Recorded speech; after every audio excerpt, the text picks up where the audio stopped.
My father is a Kashmiri Hindu, my mother is a Kashmiri Hindu, I am a Kashmiri Hindu, and our home and lives in Kashmir were destroyed by radical Islamic terrorism.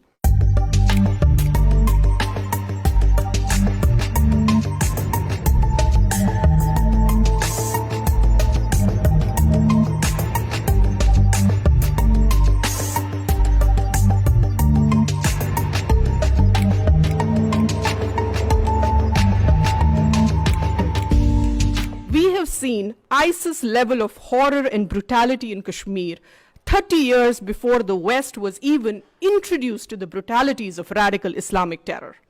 I'm glad these hearings are happening today because when my family and I lost our homes, our livelihood, and our way of life, the world remained silent.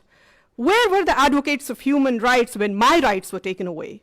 Where were they on the night of 19th January 1990 when there were voices blaring from all mosques in Kashmir that they wanted Kashmir with Hindu women but without Hindu men? Where were the saviors of humanity when my feeble old grandfather stood with 2 kitchen knives and an old rusted axe ready to kill my mother and I in order to save us from the much worse fate that awaited us if we landed in the hands of terrorists on the same fateful night? My people were given 3 choices: flee, convert, or die.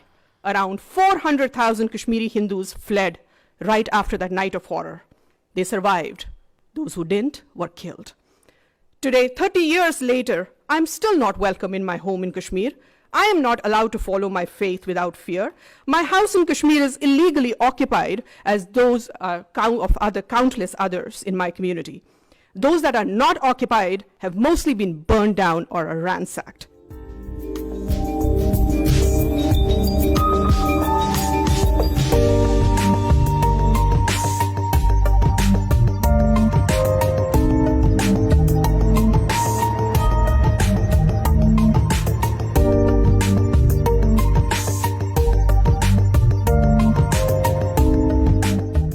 I am a proud daughter of Kashmir. I am a proud legatee of India's composite civilization.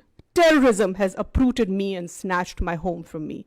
I hope my human rights are restored too someday, and the human rights of my community.